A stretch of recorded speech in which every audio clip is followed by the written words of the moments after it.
Thank you, everyone, for joining us on News Now from Fox, bringing you the latest information as it happens. And we're just awaiting President Trump to come out to deliver a press conference. Should be coming out any moment, and there he is. Let's get a listen in.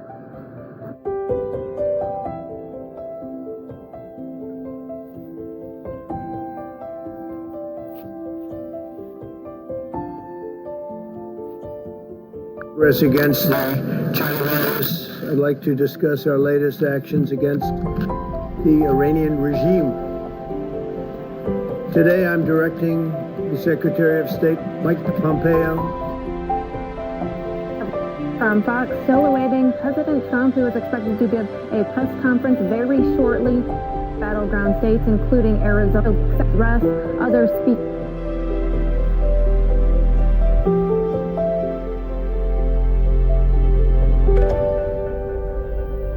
Press against the China virus. I'd like to discuss our latest actions against the Iranian regime.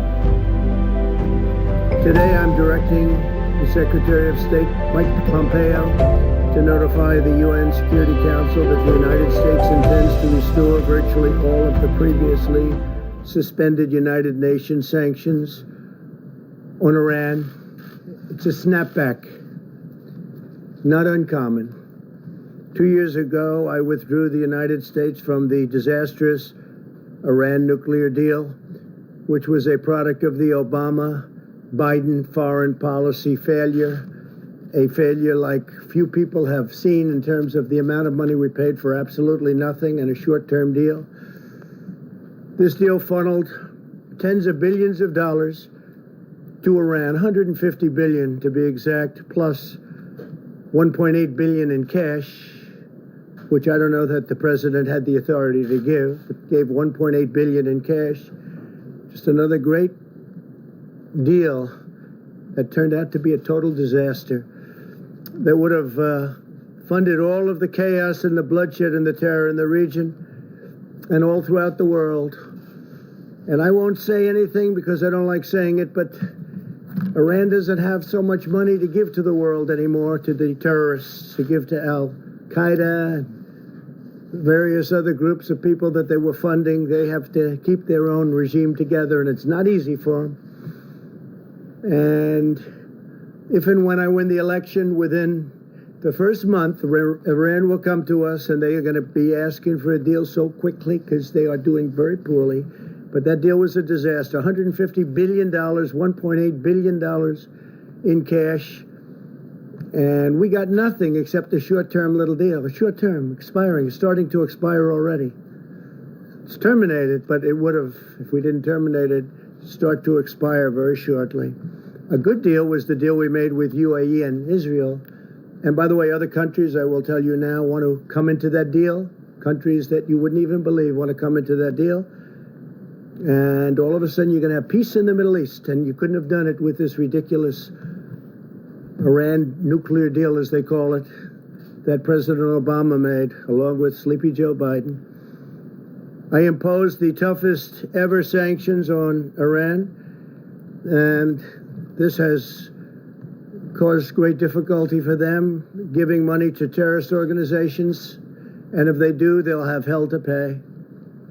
Earlier this year, I ordered the strike that took out the world's #1 terrorist, Qasem Soleimani, in addition to previously terminating leader and founder of ISIS, Abu Bakr al-Baghdadi, the two leading terrorists by far in the world. The founder of ISIS, nobody even talks about that. And we also we now have 100% of the ISIS caliphate in Syria. When I took over, it was a mess. It was a total mess. They were all over the place. My administration will not allow this Iran nuclear situation to go on. They will never have a nuclear weapon. Iran will never have, mark it down, Iran will never have a nuclear weapon. When the United States entered into the Iran deal, It was clear that the United States would always have the right to restore the UN sanctions that will prevent Iran from developing a nuclear weapon. We paid a fortune for a failed concept and a failed policy, a policy that would have made it impossible to have peace in the Middle East. Here at home, through Operation Legend, we are confronting the wave of crime in Democrat-run American cities. That's absolutely shocking. When you look at Portland or New York, San Francisco, Seattle, Chicago, sometimes Los Angeles, Democrat-run cities, they're a mess because they don't get it. Either they don't get it or there's something that nobody else understands. We've deployed more than 1,000 additional federal agents to help these Democrat-run disasters. We just have done this. We have to give them a hand. And we can stop it immediately, like Portland would be so easy to stop. We'd stop it immediately. We only sent in some Homeland people who are great, by the way, to save the courthouse because it would have been blown up or burned down. And they did that very easily. But if we were called upon, we would send in, whether it's Homeland, whether it's FBI, whether it's just law enforcement, and we'd send them in quickly. We would eradicate it just like happened in Minneapolis. As soon as they were called in, they should have been called in a lot sooner. You would have had far less damage.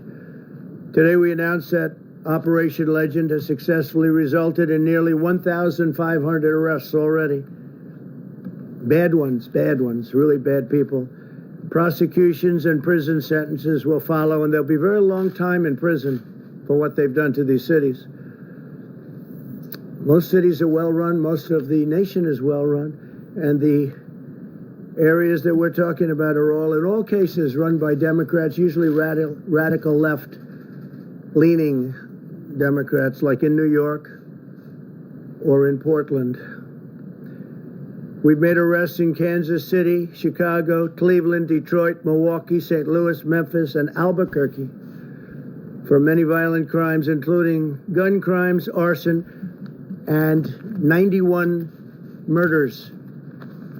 We're also using the full power of the federal government to defeat, as you know, the China virus.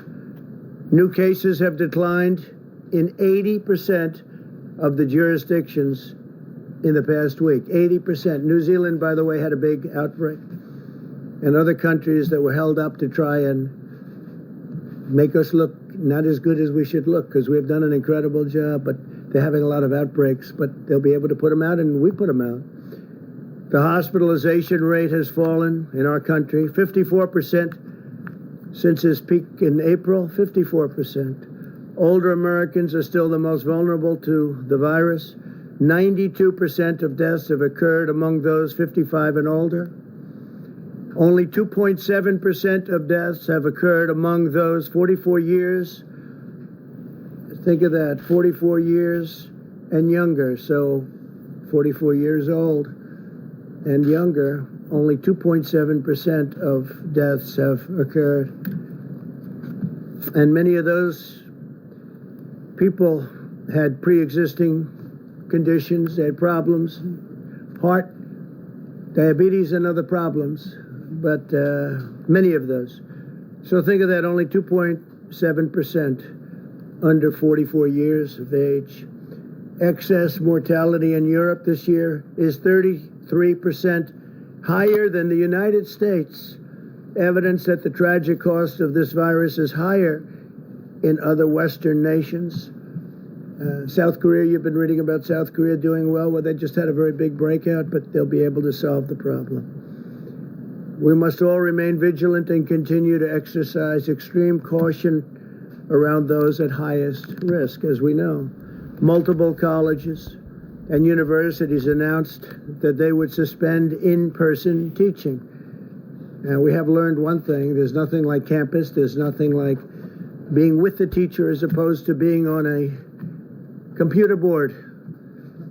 It's been proven a lot better. It's a lot better. The iPads are wonderful, but you're not going to learn the same way you do by being there. So, nevertheless, certain colleges and universities have announced that they would suspend the in-person teaching. For older people and individuals with underlying conditions, the China virus is very dangerous, but for university students, the likelihood of severe illness is less than or equal to the risk of a seasonal flu. And the seasonal flu happens and comes and it goes, and it can be very bad, but people don't talk about it in the same way, and they shouldn't. But if you look at that, the odds are less than or equal to. Instead of saving lives, the decision to close universities could cost lives. It is significantly safer for students to live with other young people than to go home and spread the virus to older Americans. Makes sense? And the shutdown thing is causing tremendous depression for those places that are still shut down. You look at certain areas that, in all cases, Democrat run, still shut down, and the numbers there aren't even good, but causing tremendous depression, suicide, drugs, alcohol, abuse. A lot of problems are being caused. Probably far more, I would say, Scott, than is caused by the virus itself, now that we understand the virus. Colleges should take reasonable precautions. Students who feel sick should not attend class and should limit social interaction as they would for any other illness. And universities should implement measures to protect the high-risk students or professors and teachers. The ultimate goal of testing is to prevent transmission in high-risk settings and to prevent transmission, period, but especially in nursing homes, and to care for the vulnerable and our elderly, which really fit into that definition of who is vulnerable. We have tremendous unused testing capacity in our country. We have a tremendous unused testing capacity. It's something that a lot of other nations are very impressed with, they tell us. In our path forward, we will continue to follow a science-based approach to protecting the high risk while enabling healthy Americans to safely go back to work and school. Our country will be open. Our country is getting open quickly. Our stock markets are almost back to where they were prior to the China virus disaster coming in. And I want to thank you all for being here, and we'll take some questions. Yeah, please. During the pandemic, the QAnon movement appears to be gaining a lot of followers. Can you talk about what you think about that and what you have to say to people who are following this movement right now? Well, I don't know much about the movement other than I understand they like me very much, which I appreciate. But I don't know much about the movement.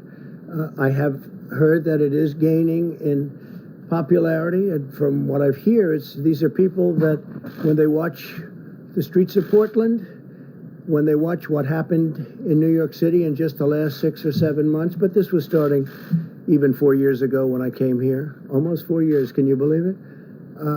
These are people that don't like seeing what's going on in places like Portland and places like Chicago and New York and other cities and states. And I've heard these are people that love our country and they just don't like seeing it. So I don't know really anything about it other than they do supposedly like me, and they also would like to see problems in these areas, like especially the areas that we're talking about, go away, because there's no reason the Democrats can't run a city. And if they can't, we will send in all of the federal, whether it's troops or law enforcement, whatever they'd like, we'll send them in, we'll straighten out their problem in 24 hours or less, okay? Well, at the crux of the theory is this belief that you are secretly saving the world from this satanic cult of pedophiles and cannibals. Does that sound like something you are behind? Well, I haven't heard that, but Is that supposed to be a bad thing or a good thing? I mean, you know, if I can help save the world from problems, I'm willing to do it. I'm willing to put myself out there. And we are, actually. We're saving the world from a radical left philosophy that will destroy this country. And when this country is gone, the rest of the world would follow. The rest of the world would follow. That's the importance of this country. And when you look at some of the things that these people are saying with defund the police and no borders, open borders, everybody just pour right into our country. No testing, no nothing. You know, you talk about testing, no testing. Mexico, as you know, has a very high rate of infection. The wall is now going to be next week 300 miles long. Our numbers are extraordinary on the border. Had that, and this is through luck, perhaps, more than talent, although the talent is getting it built when one party refuses to allow it. You don't hear talk about the wall anymore. But I will say this, we need strength in our country, not weakness. Too much weakness. Yes, John. Mr. President, you have been very bullish on the promise of convalescent plasma to treat coronavirus. The FDA appeared to be on the brink of issuing an emergency use authorization for convalescent plasma, but after hearing from top officials at the NIH that there wasn't enough evidence to go ahead with that, the FDA has put that on pause. Your reaction to that, and do you believe that convalescent plasma should be in the arsenal of treatments for coronavirus? Well, I hear great things about it, John. That's all I can tell you. And it could be a political decision because you have a lot of people over there that don't want to rush things because they want to do it after November 3rd. And you've heard that one before. But I've heard fantastic things about convalescent plasma. And I've heard numbers way over 50% success. And people are dying.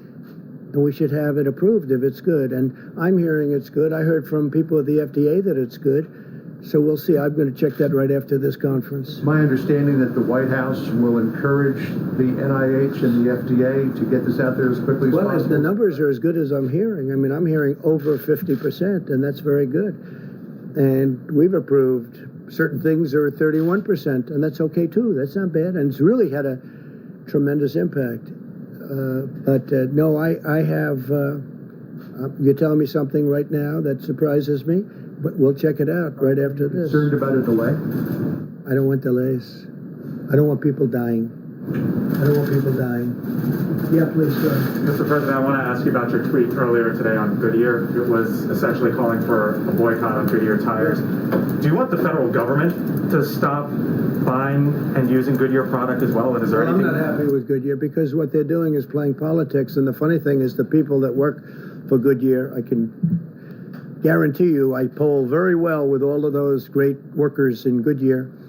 And when they say that you can't have Blue Lives Matter, you can't show a blue line, you can't wear a MAGA hat, but you can have other things that are Marxist in nature, there's something wrong with the top of Goodyear.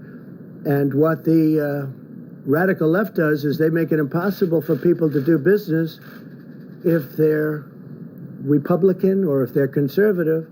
They put out all sorts of effort, don't shop there. They do vicious things, not so different than what you saw on the streets of Portland 2 nights ago.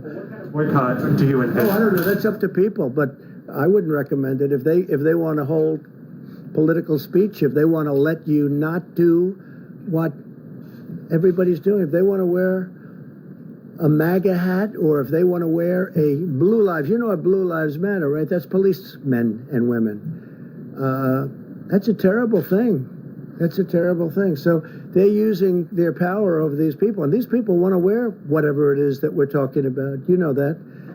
And so I would be very much in favor if people don't want to buy there. And you know what? They'll be able to get a good job because we set a jobs record over the last quarter, as you know, the most jobs ever in the history of our country. You'll be able to get another good jobs. I think it's disgraceful that they did this. Please, go ahead. Yes, Mr. President, you've said that the arrest of Jimmy Lai in Hong Kong is, quote, a terrible thing. Do you have a message for Jimmy Lai? Has your administration spoken directly with him? Is your State Department working for his release? Well, I send him best wishes. I hear he's a wonderful gentleman. He's certainly a brave man, and I send him best wishes. With that being said, because of that, and obviously what happened in Hong Kong, we've taken all of the vast amounts of money that we used to subsidize Hong Kong. We essentially subsidized Hong Kong by giving them all sorts of incentives. And that's what made Hong Kong, the exchange and business in Hong Kong successful. I've taken it all back.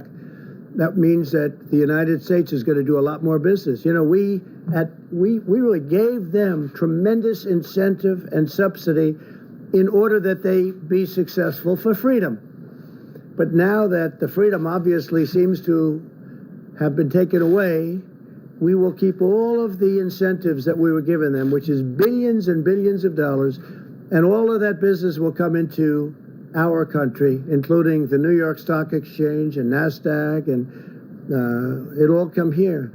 But I feel badly for him because I hear he's a good person. I don't know him, but I hear he's a good person, obviously a very brave person. Did you have something? Go ahead. Yes, sir. Thank you, Mr. President. With the Iraqi Prime Minister coming in tomorrow, what about... Say it. The Iraqi Prime Minister is coming in tomorrow to meet with you, and how do you feel about this notion that Iraq can once again become the buffer between Iranian influence and Russian influence in the Middle East? Do you feel that under this Prime Minister that that's possible once again? What are your thoughts Well, on this it? is a man that I get along with very well.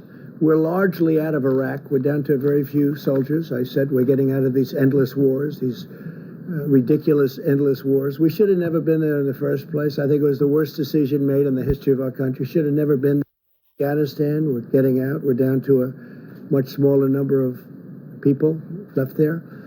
And, you know, I greet men and women coming home and coming home after they've been hit. I've also greeted many at Dover, greeted many bodies coming back in. And we've been there 19 years, and we're basically policemen. We're acting as police as opposed to soldiers. And they're going to have to police their own states. And they've been doing that for thousands of years. But it's time after 19 years that our soldiers come home. They've done an incredible job, but, you know, they're not allowed to fight to win. And maybe they shouldn't be, because a lot of the people, it's not their fault.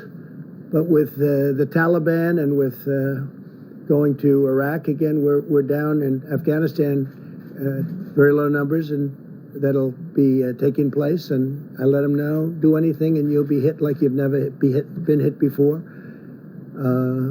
So we're doing very well. Syria, the same thing. Remember when I took all of the soldiers off of the border between Syria and Turkey, right?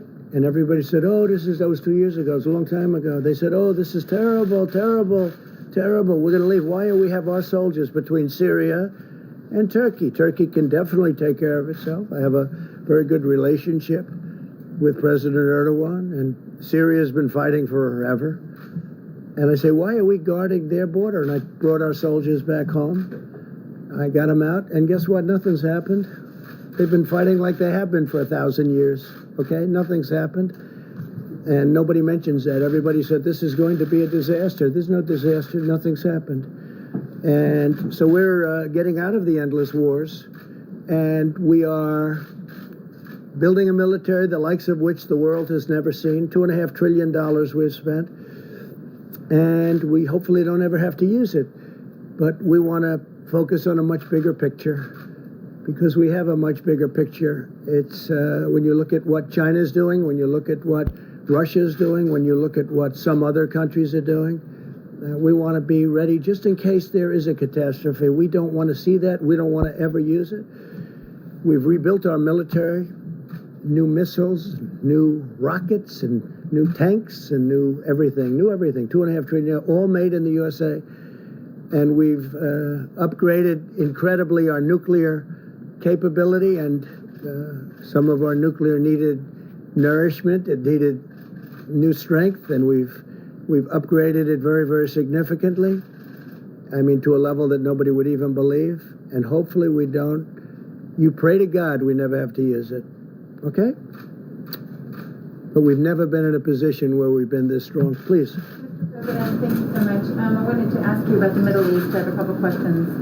You mentioned that other countries are interested in following suit Yes, after the having to do with Emiratis. UAE and Israel. Exactly. So Correct. do you expect that Saudi Arabia will join? And I do.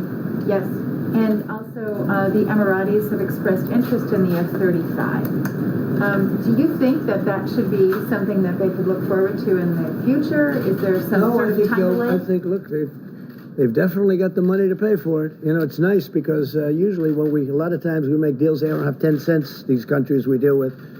We give it to them like, how about paying us back later? But they never pay because they don't have the money.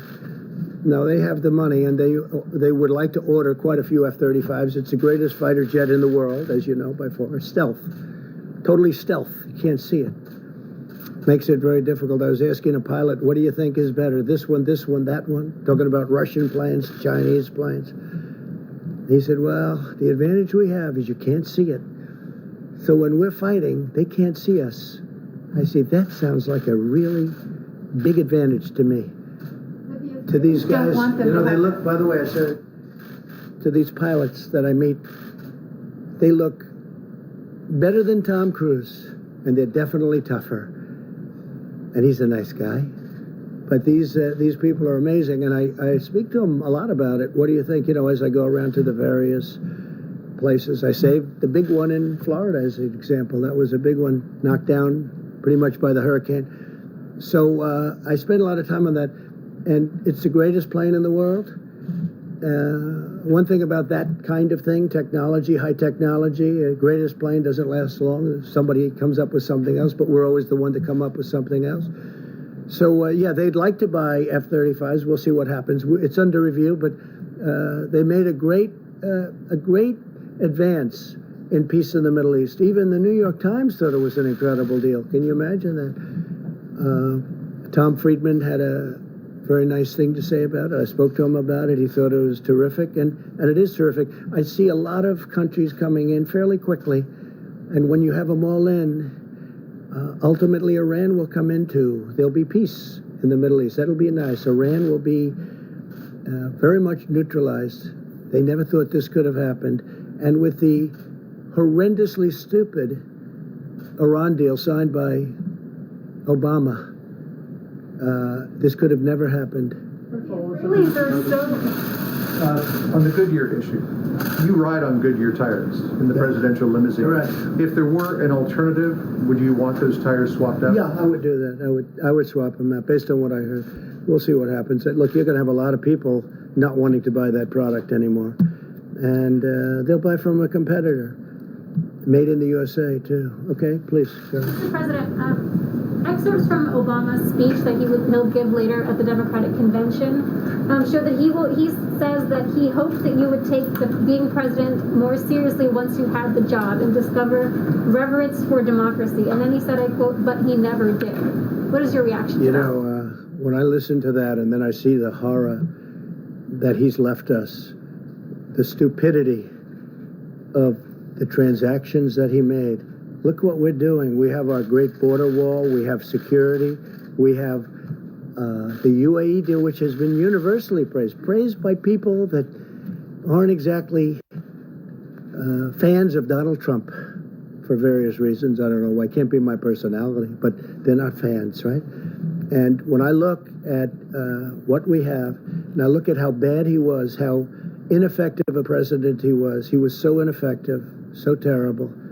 Slowest growing recovery in the history, I guess, since 1929 on the economy. Don't forget, until the China virus came in, we had the greatest economy in the history of the world. And now we're doing it again. I'm going to have to do it a second time. We're doing it again.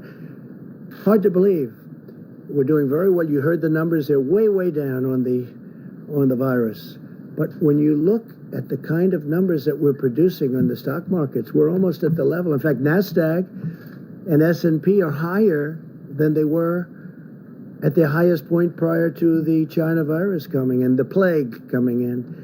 Now, President Obama did not do a good job, and the reason I'm here is because of President Obama and Joe Biden Because if they did a good job, I wouldn't be here. And probably if they did a good job, I wouldn't have even run. I would have been very happy. I enjoyed my previous life very much. But they did such a bad job that I stand before you as president. Thank you all very much. Thank you.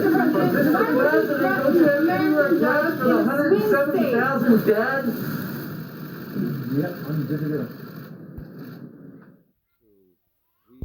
We actually finally heard the cue.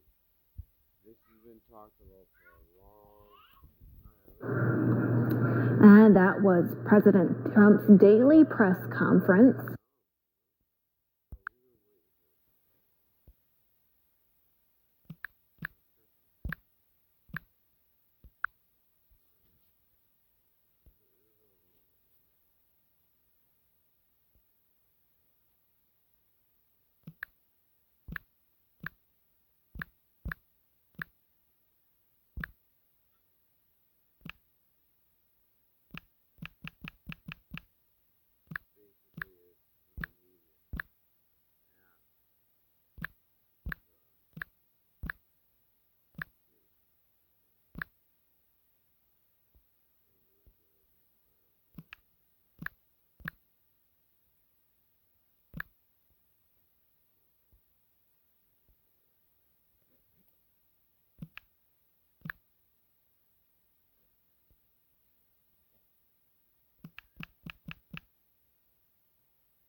I told you guys? Here it is right here. When will the public discover that Ted Cruz was also illegally surveilled, pre-voted Republican nomination? So it wasn't just the president and four of his staff, and the way that Biden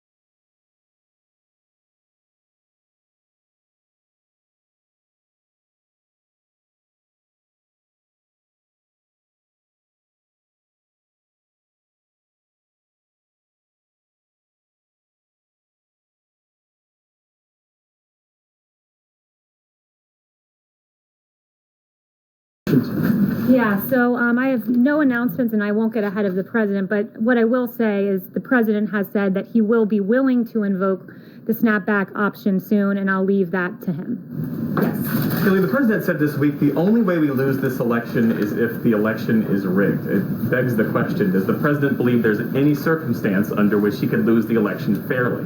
The president believes he's done a great job for the American people, and he believes that will show in November. He believes that voter fraud is real, in line with what we see all across. Hello, everyone. This is a historic day, and I have here with across the country, particularly with mail-in ballots, which are prone to fraud.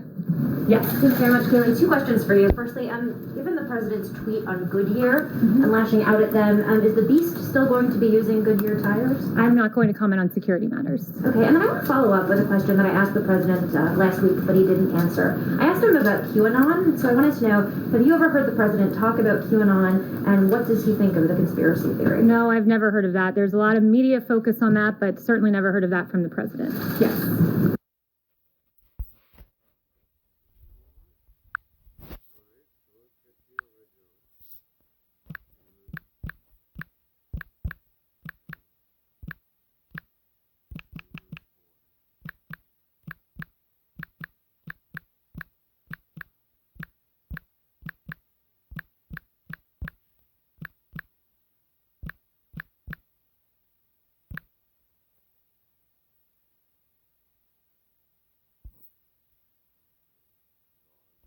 I wanted to ask you, you congratulated Marjorie Taylor Greene in a tweet. You called her a future Republican star. Greene has been a proponent of the QAnon conspiracy theory. She said it's something that would be worth listening to. Do you agree with her on that? Well, she did very well in the election. She won by a lot. She was very popular. She comes from a great state, and she had a tremendous victory. So absolutely, I did congratulate her. Please, go ahead. Specifically on QAnon and her decision to embrace that conspiracy theory. Do you agree with her on that? That was the question? Go ahead, please. I just wanted to ask you,